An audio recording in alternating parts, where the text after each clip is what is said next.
एक बार एक मूर्तिकार अपनी छेनी और हथौड़ी से एक पत्थर को भगवान की मूर्ति का आकार देने का प्रयास कर रहा था।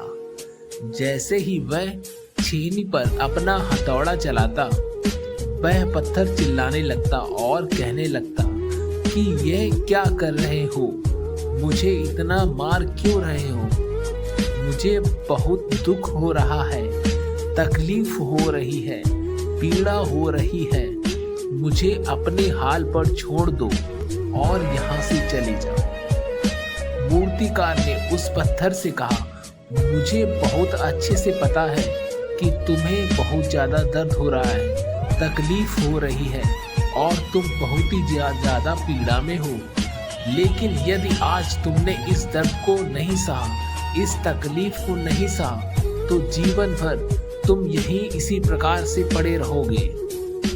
मुझे पता है कि तुम में आगे बढ़ने की अपार संभावना है, तुम एक बहुत अच्छे पत्थर हो, लेकिन यदि तुम इसी प्रकार से रहोगे तो कभी भी आगे नहीं बढ़ पाओगे।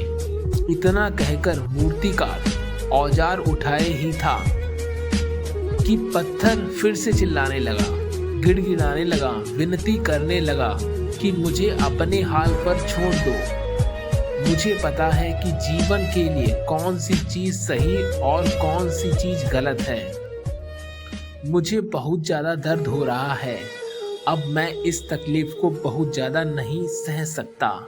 मैं जिस हाल में, जो उस हाल में छोड़कर मुझे तुम यहाँ से चले जाओ। उस मूर्तिकार फिर से उस पत्थर को समझाने की कोशिश की, ज़्यादा अधीर मत बनो और अपने सब्र को बनाए रखो, थोड़ी देर और इस दर्द को सहो। यदि इस दर्द को सह लिया तो मैं भगवान की मूर्ति के रूप में तुम्हारी स्थापना करवाऊंगा और फिर दूर दूर से तुम्हारी लोग पूजा करने आएंगे और पंडित और लोग तुम्हारी सेवा करेंगे।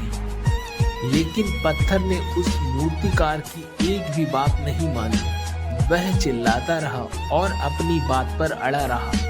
मूर्तिकार ने उस पत्थर को समझाने की बहुत कोशिश की, लेकिन वो पत्थर नहीं माना। अब मूर्तिकार भी थक चुका था और वह उस पत्थर को छोड़कर आगे बढ़ गया और थोड़ी ही दूर जाकर देखा कि एक और बहुत ही अच्छा पत्थर वह पड़ा हुआ है। उसने छेनी और हथौड़ी उठाई और उस पत्थर को मूर्ति बनाने के लिए वो तैयार किया। मूर्तिकार ने छेनी और हथौड़ी का बार दूसरे पत्थर पर जारी रखा। दूसरे पत्थर को भी दर्द हुआ, तकलीफ उससे भी हुई, लेकिन उस पत्थर ने बर्दाश्त कर लिया और देखते ही देखते थोड़ी समय के बाद उस पत्थर ने भगवान की मूर्ति का रूप धारण कर लिया। थोड़ी दिन बाद उस मूर्ति की एक मंदिर में स्थापना हो गई। धीरे धीरे कर के लोग वहां पूजा पाठ करने आने लगे। लोगों की मन्नतें वहां से पूरी होने लगी और वह मंदिर बहुत ही ज्यादा प्रसिद्ध हो गया। अब धीरे धीरे करके दूर दूर के गांव से लोग वहां पूजा पाठ करने आने लगे। फिर एक दिन और उससे पत्थर को उसी मंदिर में लाया गया और उसे एक कोने में रख दिया गया। अब लोग आते और उस पर नारियल फोड़ते। ये कोई और पत्थर नहीं बल्कि वही पत्थर था जिसने दर्द को नहीं सहा था। अब वो पत्थर मन ही मन बहुत ज्यादा पछता रहा था, दुखी हो रहा था और अपने आप से कह रहा था कि काश मैंने उस दिन उस दर्द को, उस तकलीफ को सह लिया होता तो आज लोग मेरी भी पूजा करते। इसलिए आप भी अपने जीवन में हमेशा याद रखिएगा कि जब भी आप अपने करियर की शुरुआत में किसी काम को कर रहे हो, पढ़ाई कर रहे हो या कोई भी काम कर रहे हो और उसमें आपको दर्द हो रहा है, तकलीफ हो रही है, ज़्यादा मेहनत करना पड़ रहा है, तो आप रुकिएगा मत, किसी और रास्ते की शुरुआत मत करिएगा। क्योंकि कोई और रास्ता आपको सफलता नहीं दे सकता है।